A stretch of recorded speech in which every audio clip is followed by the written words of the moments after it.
ಎಲ್ರಿಗೂ ನಮಸ್ಕಾರ. ಎಲ್ಲರೂ ಹೇಗಿದ್ದೀರಾ? ನಾನು ತುಂಬ ಚೆನ್ನಾಗಿದ್ದೀನಿ.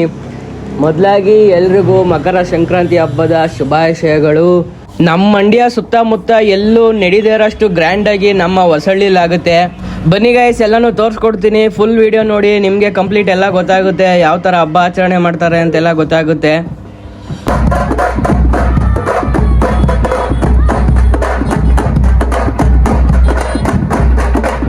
ಹಾಗೆ ನೋಡ್ತಾ ಬೀಟ್ ಸೌಂಡ್ ಕೇಳಿ, ಟಮಟೆ ಸೌಂಡ್ ಕೇಳಿ ನನಗೂ ಟಮಟೆ ಹೊಡಿಬೇಕು ಅನ್ನಿಸ್ತು. ಅದಕ್ಕೆ ಒಂದೆರಡು ಏಟಾಕಲ್ಲ ಅಂತ ನಾನು ಬಂದಿದ್ದೀನಿ. ಈಗ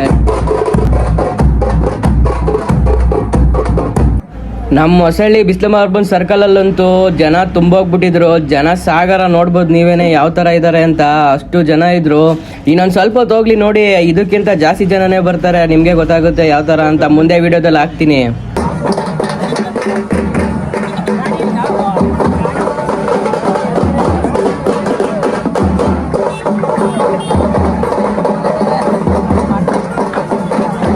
ಜನಸೇವಕ ಪ್ರಭುದೇವ್ಗೆ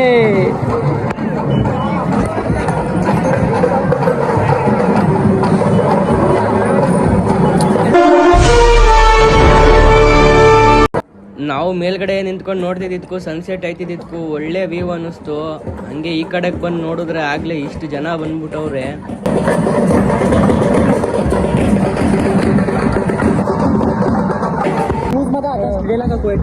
ಈ ತರ ಆಗಕ್ಕೆ ಇದಕ್ಕೆಲ್ಲ ಕಾರಣ ಏನ್ ಗೊತ್ತಾ? ಈ ತರ ನಾವು ಸಾಹಸ ಪಟ್ಟಿ ಸಾಧನೆ ಮಾಡಿ ಇಲ್ಲಿಂದ ಹತ್ತಿದೀವಿ. ಅದಕ್ಕೆ ಎಲ್ಲ ಕಿತ್ತೋಗೈತೆ ನೋಡಿ. ವರುಣ ಹೋಗಿ ಅಲ್ಲಿ ನಿಂತವನೆ, ನಾವೆಲ್ಲ ಇಲ್ಲಿದ್ದೀವಿ. ಎಂತ ವ್ಯೂ ಇದೆ ನೋಡಿ. ನಮ್ಮ ವರುಣ ಅಲ್ಲಿಂದ ಸಾಧನೆ ಮಾಡಿ ಇಲ್ಲಿಗೆ ಬಂದ್ಬಿಟ್ಟ ಗೈಸ್. ಶಾರ್ಟ್ ಕಟ್ಟಲ್ಲಿ ಬಂದ್ಬಿಟ್ಟ ನೋಡಿ. ಕೊನೆಗೂ ಸಾಧನೆ ಮಾಡ್ಕೊಂಡು ಬಂದ್ಬಿಟ್ಟವನೆ. ಬಂದಿದ್ದೀವಿ ಮೇಲ್ಗಡೆಗೆ. ಯಾಕಂತ ಹೇಳಿದ್ರೆ ಅಸಕ್ ಜೈಸಕ ನೋಡೋಕ್ಕೆ ನೋಡಿ ಎಷ್ಟು ಸಾವಿರಾರು ಜನ ನಿಂತವ್ರೆ ಇಲ್ಲಿ. ಅದೇ ಥರ ನಾವು ಬಿಲ್ಡಿಂಗ್ ಮೇಲ್ಗಡೆ ಬಂದು ಒಳ್ಳೆ ವ್ಯೂ ಸಿಗುತ್ತೆ ಅಂತ ನೋಡ್ತಾ ಇದ್ದೀವಿ. ಬಂದು ಹಲೋ ಫ್ರೆಂಡ್ಸ್,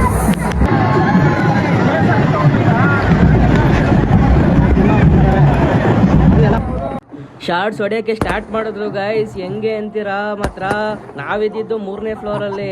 ನಾವು ಮೇಲ್ಗಡೆ ಇದ್ದಿದ್ಕು ಶಾರ್ಟ್ಸ್ ಹಚ್ಚಿದ್ಕು ತಲೆ ಮೇಲೆ ಬಟ್ಟೆ ಮೇಲೆಲ್ಲ ಬಿದ್ದೋಯ್ತು ನಮಗಂತೂ.